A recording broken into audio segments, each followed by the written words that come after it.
The Atlanta Braves don't currently have any prospects that are favored to be the NL Rookie of the Year, but nobody saw Michael Harris and Spencer Strider coming in 2022 either. Today, I'll give you 5 prospects for the Braves who could win the NL Rookie of the Year in 2024. All that on today's podcast. So let's get into it. You are Locked On Braves, your daily Atlanta Braves podcast. Part of the Locked On Podcast Network. Your team every day.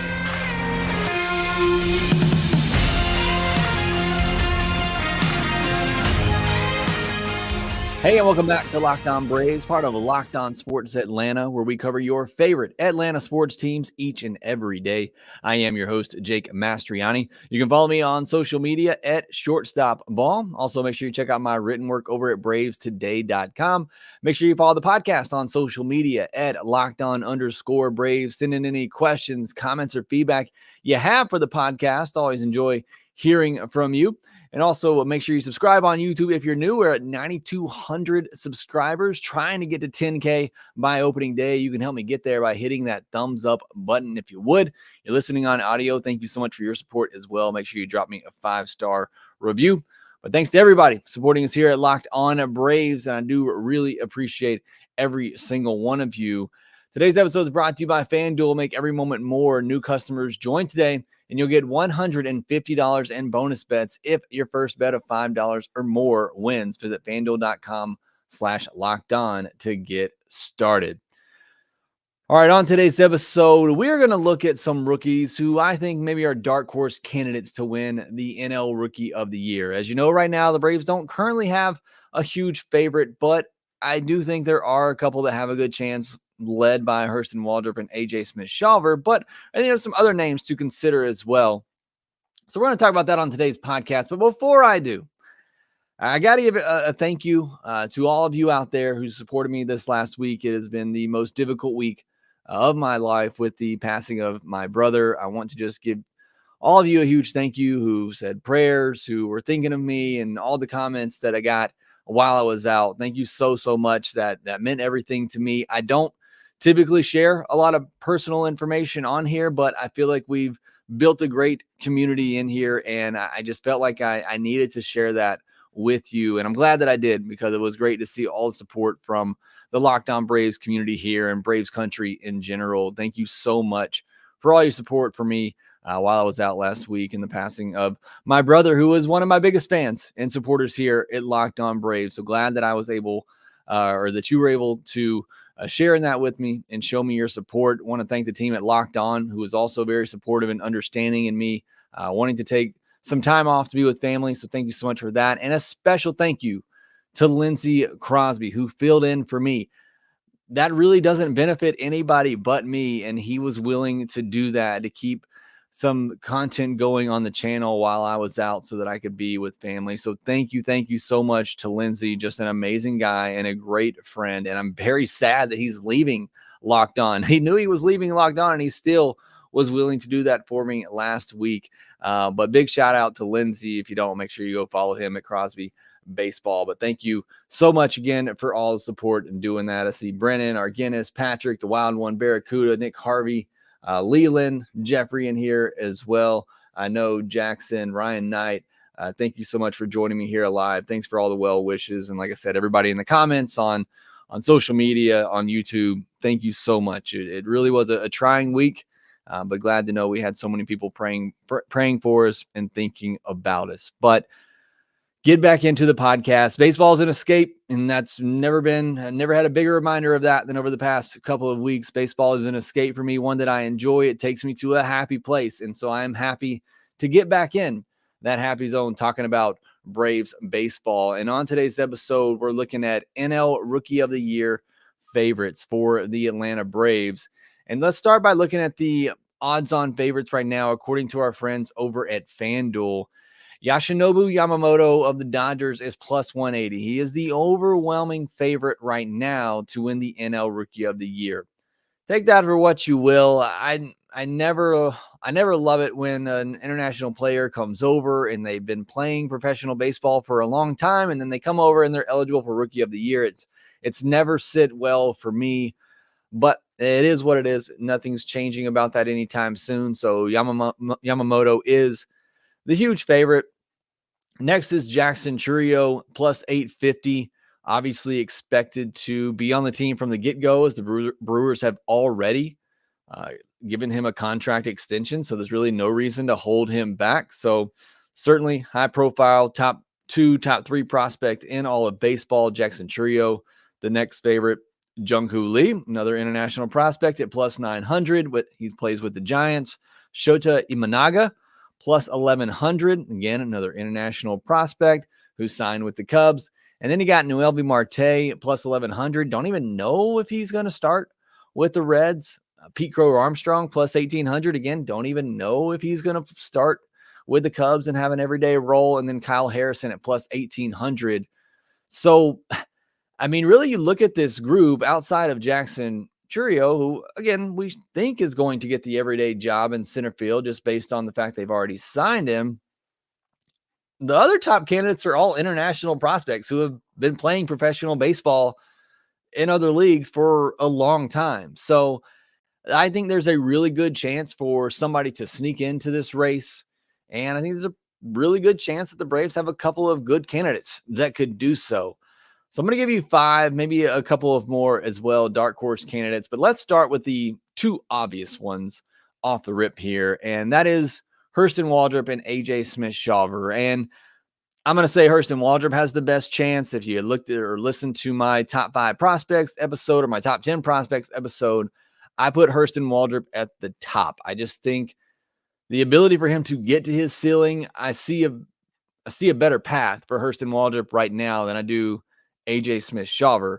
I still think they both have incredibly high ceilings, but I do think I think I see Waldrop's path there as being more likely than AJ Smith-Shawver at the moment. And a lot of talk about Hurston Waldrep right now, especially, in the offseason, everybody putting their rankings list together. You're starting to see more people in the industry now put Waldrep at the top of their list as I did on mine, but it's very close between the two. But there's a lot of buzz about Hurston Waldrep coming into this spring training, and I cannot wait to see him get going and what he looks like and what kind of looks does he get? Does he get a real shot in the 5th starter spot in spring training, or do they just, give him a couple of innings? Did he get to start some games? I think that can be very, very telling. And then for him, what does the command look like? To me, that's the only real obstacle for Hurston Waldrep to being ready in the big leagues is, can he have better command? Can he get that walk per 9, under 4 even? Can he get it as close to 3 as possible? What does that command look like? Can he get that splitter over for a strike in the zone when he needs to?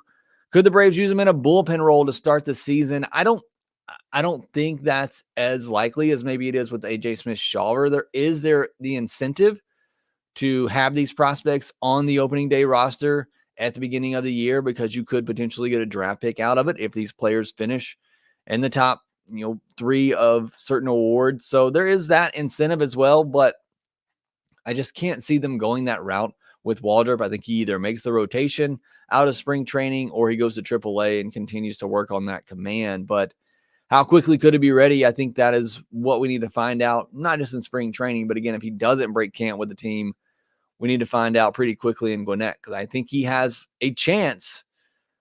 I think he has a chance to get in this rotation this year. And if everything clicks and the command is there, I think he has a chance to solidify himself in this rotation long term. And if he does that this year and he pitches 120 innings, I think he's going to firmly be in that NL Rookie of the Year race. So Waldrep is definitely number 1 for me. AJ Smith-Shawver, number 2 for similar reasons. And AJ Smith-Shawver has already been up there. He's already made his debut. And it was a good debut. I feel like he's being forgotten a little bit because people like myself are ranking Waldrep over him. It's really not anything to do with AJ Smith-Shawver. The ceiling is still the same for me with him. And again, he was really good. He was solid last year. A 4.26 ERA, 25 1/3 innings, a 1.11 whip, and 20 strikeouts. ERA elevated by just a huge home run rate that he had at the big league level for whatever reason. Certainly something that he has to work on. Gave up 1 earned run on 3 hits and 6 walks last spring training with 6 strikeouts. The walks, the command are, the obvious stumbling block for AJ Smith-Shawver right now that he needs to work on, similar to Waldrep. What did he learn from last year? What do we see him take into spring training? And can he improve on that? He's younger than Hurston Waldrep, but I think a lot of people forget the ceiling and the talent level is still very, very high for AJ Smith-Shawver, but I'm excited to see what he can do in spring training. And like I said, I think there's a better chance if they did want to start one of these guys in the bullpen to begin the year. I think AJ Smith-Shawver makes the most sense in that, as he is, still really young.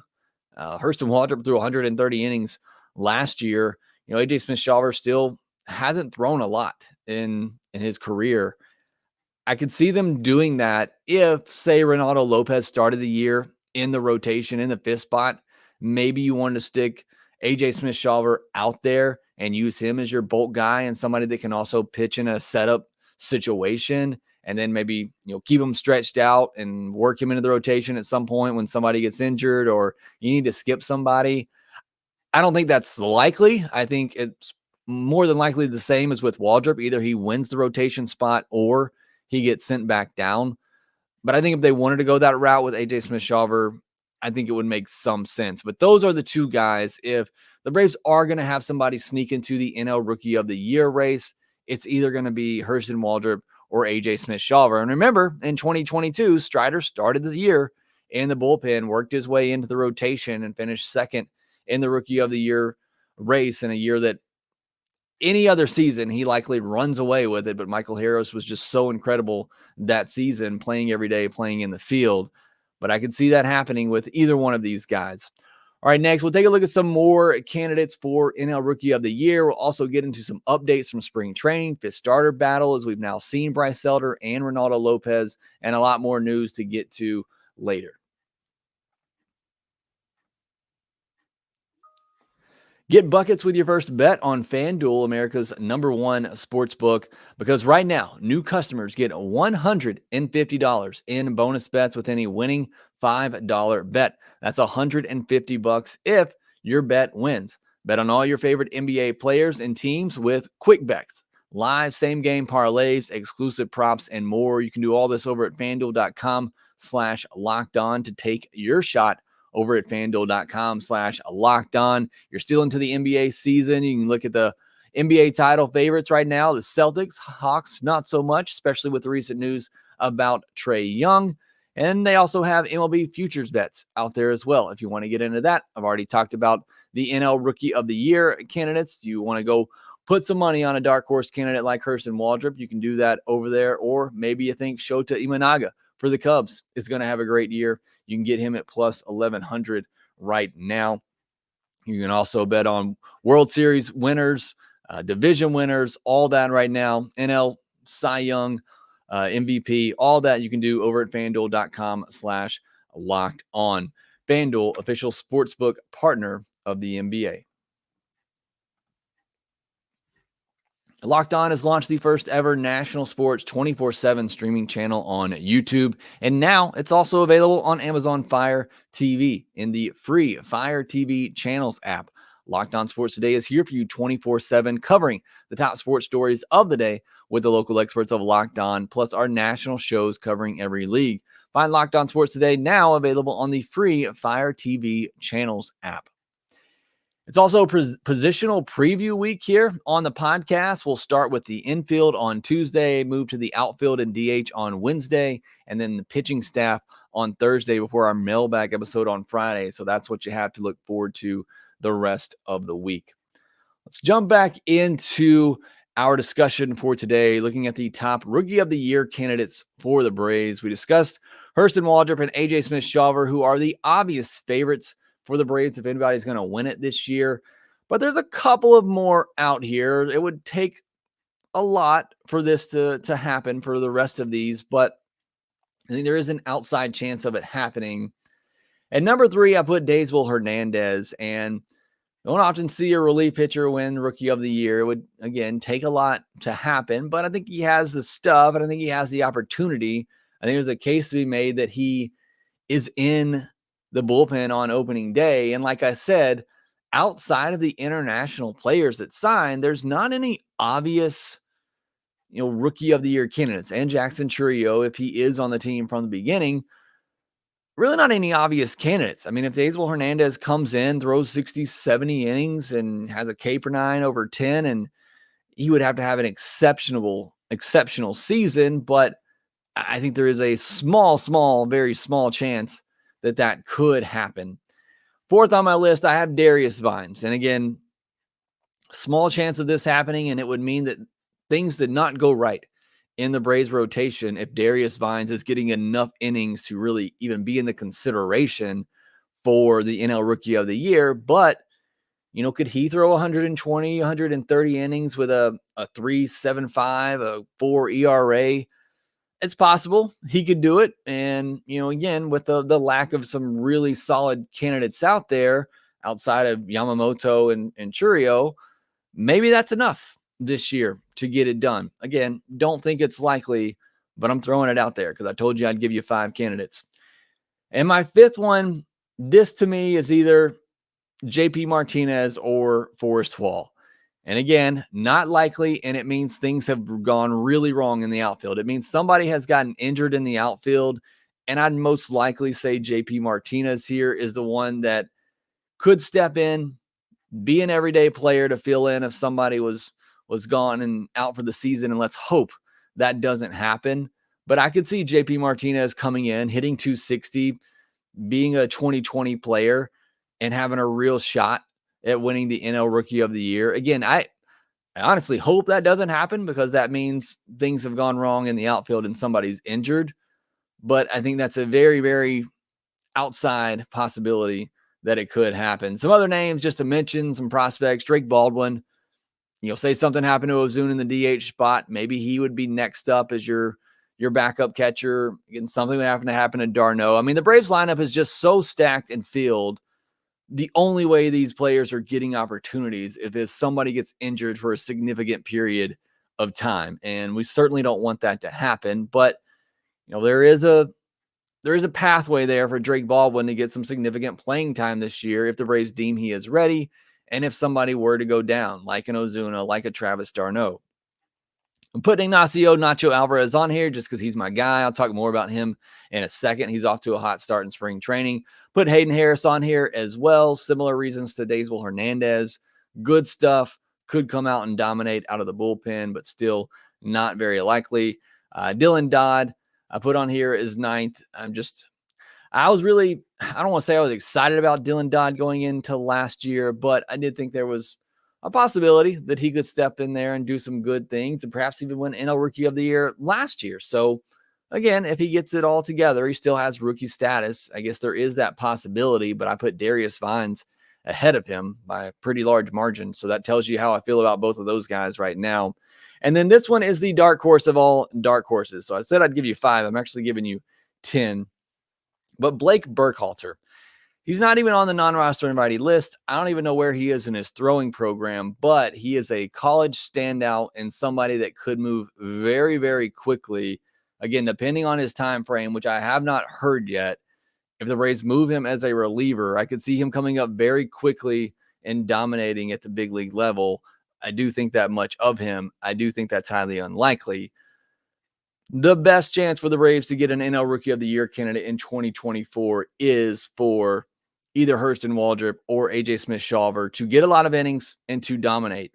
And again, for pretty much all of these players, it's going to take somebody either regressing very poorly or it's going to take injuries to happen. So not likely the Braves win a Rookie of the Year award in 2024, but if it does, it's more than likely going to come from the list of those candidates that I just gave you. If there's somebody I missed, maybe another dark horse candidate, let me know down in the comment section below. Or if you think one of these will win it, please let me know that down in the comment section below. All right, next we're going to talk about what's happening in camp. We've had 3 games in the books now. We'll cover all of that and get to some news of the day. Got some signings happening, some trades around the league, and we'll get to our countdown to opening day. We'll get to all of that here next. Passion, drive, and patience. What brings home the winning trophy is also what keeps your ride or die alive.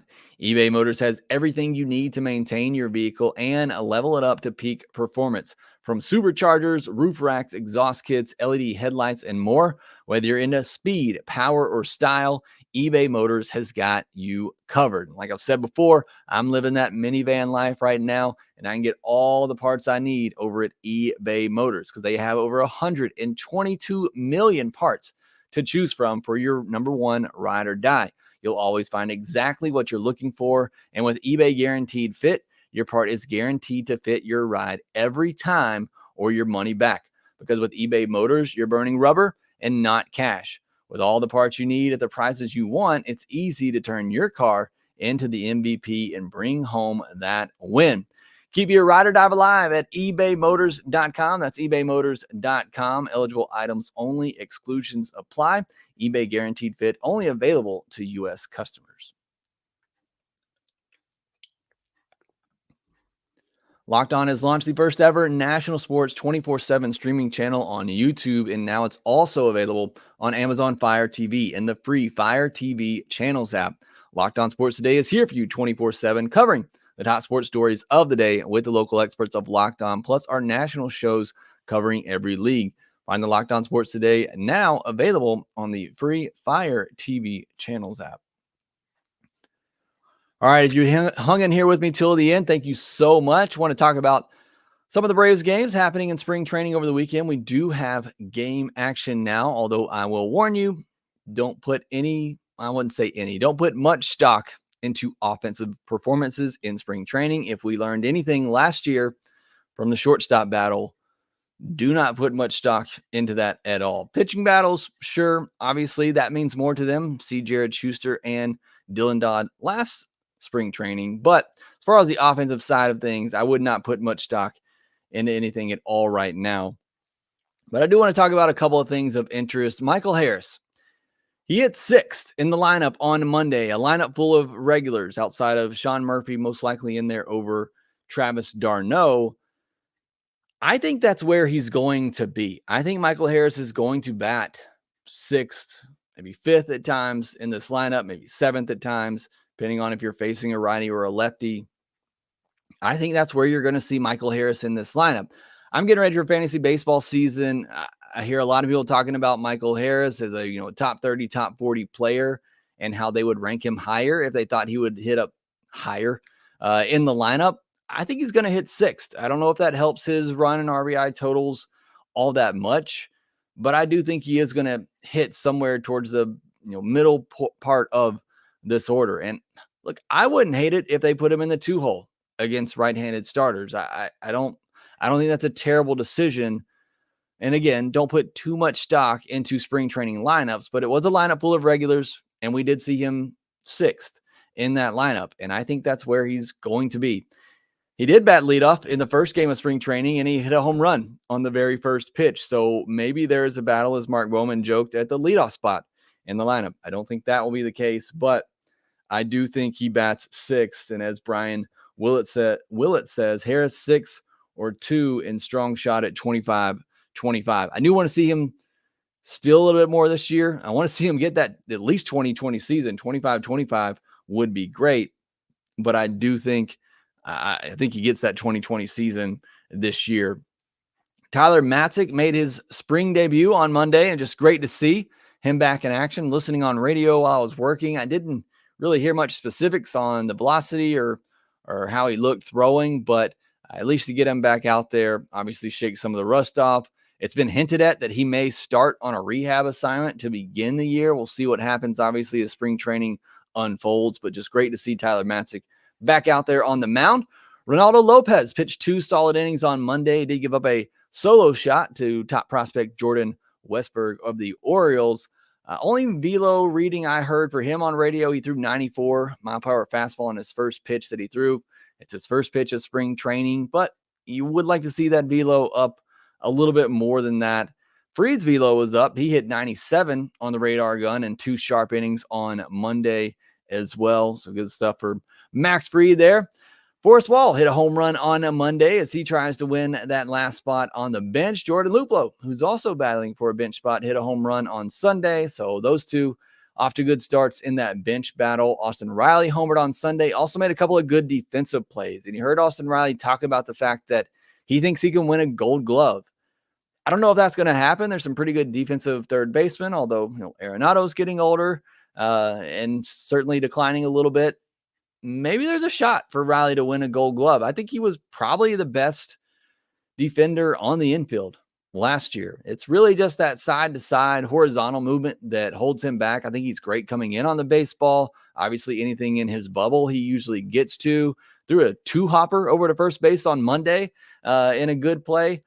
So we'll see what happens with Austin Riley, but that defense seems to get better and better every year. Elder, rough first outing in that battle for the fifth starter job, inning in a third, 4 hits, 1 walk, 2 earned, and 1 strikeout. Again, it is early right now. I do think Reynaldo Lopez is the favorite for that spot, but it's not necessarily because Elder had a rough first outing. I just think that's the way the Braves are wanting to go with that.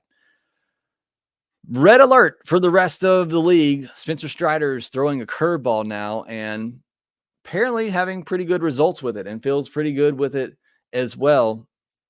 So that could be scary. I don't think this is going to be a pitch that he throws more than 10% of the time. It's probably going to be similar to his changeup that he throws 7% of the time. But if you're throwing 98, 99, or even 97 at the top of the zone, and then you're mixing in a curveball with some downward movement, and I haven't seen this pitch. I haven't seen it from a view behind him. So I can't tell you. I know he's classified as a curveball, sweeper type. But if you're throwing that fastball at the top of the zone and then you see a pitch come out of that same tunnel and it dives down and he gets in a 2-strike situation and you have to be prepared for that, it's just something else to put in the hitter's head because, look, let's face it, as good as a fastball and slider are for Spencer Strider, and they're really good, you can know they're coming and it's tough to hit. But if you choose to sell out for one of those, more so the fastball, and you happen to get one that's over the plate, you can time it up and hit a home run. Is what happened to him a good bit last year. But you throw another pitch in the back of their minds, and you have to be worried about that curveball dropping out of the same tunnel as a high fastball. It can be a really dangerous weapon for Spencer Strider. So I'm excited to see how that plays out. Got to give a shout out to my guy, Nacho Alvarez. He's played in every game so far. All 3 of them. Started a game at shortstop. Finished off the game on Monday at shortstop. He was 2 for 2 with a double in his first game. Had a solid hit as well on Monday. He's 3 for 6 so far in spring training. So I don't think he's going to overtake Orlando Arcia for the shortstop job this spring. But again, like with a lot of these young guys, I wanted to see what kind of looks they give them in spring training. At this pace, he's going to get 20, 25 at-bats in spring training. And again, I'm more interested in how he looks at shortstop. I know the bat can play. I'm more interested in what he looks like defensively. And obviously, I haven't been able to see that. Haven't seen any comments on it yet. But a good start at the plate for Nacho. Certainly love to see that. Chris Sale is set to make his debut on Tuesday. So looking forward to that. So that's everything at Braves camp right now. Some news from around the league. Cubs signed Cody Bellinger to a 3-year, $80 million deal. It has opt-outs after each year. $30 million, $30 million, and $20 million. He is most likely going to opt out after this season and try again. But that's a huge cut for somebody who was looking to get $200 million this offseason, and he had to take a 3-year deal with opt-outs to test free agency again. But it makes sense. I mean, you look at Bellinger's underlying numbers. I said this from the beginning. It doesn't add up with the season that he had. So teams are going to want to see him do that again. Cardinals signed Brandon Crawford. The Giants signed Nick Ahmed to a minor league deal. I only mentioned those two because I thought those would be some interesting, veteran candidates for the Braves who play really good defense. But the Braves have Guillorme, they have Fletcher who can do those things. And the Dodgers signed Kike Hernandez. That's another player I thought would be a good bench piece for the Braves. But the Dodgers get Kike Hernandez back, and then in the corresponding move or another move to make room for Kike, they traded Manuel Margot and Rain Duncan to the Twins for Noah Miller. So Dodgers still making some moves there, shoring up their depth. And the countdown to opening day is to 31 days. We are a month away from opening day for the Atlanta Braves, and this is another retired number for the Atlanta Braves. Obviously, Greg Maddux wore it from 1993 to 2003. So we are just a month away from opening day. Cannot wait, but still a lot to do and a lot to determine in spring training before we get there. Excited to listen to some spring training games. Hopefully we'll have some games on TV here. I think the first TV game for the Braves is this Wednesday against the Phillies. So I don't care if it's spring training, you're playing the Phillies. That should be pretty interesting. But again, excited to have some baseball back to watch, enjoying some college baseball on the weekends as well. And I'm glad to be back with you. Again, it's positional preview week here on the podcast. We'll do infield on Tuesday, outfield on Wednesday, the pitching staff on Thursday before our mailbag episode on Friday. I want to give everybody a big thank you again for all your support for me last week while I was out and understanding. Another huge shout out to Lindsey Crosby as well. Thank you so much for covering for me. But that will do it for this episode of Locked On Braves. Thanks so much for joining me here live. I see our Guinness, Nicholas C., Jackson, Miguel Fria, Barracuda, Mass Boost, Leland in here with me at the end. Thanks for making it all the way to the end of this podcast. Thank you so much for your support here at Locked On Braves. Make sure you're subscribed on YouTube if you're new. We're pushing for 10K by opening day. Hit that thumbs up button if you haven't already. If you're listening on audio, make sure that you leave me a 5-star review. Make sure you subscribe on social media or follow on social media at Shortstop Ball and at @LockedOn_Braves. But again, thank you so much. Make sure that you rate, review, and subscribe to the Locked On Braves podcast wherever you get your podcast, and we will talk to you next time.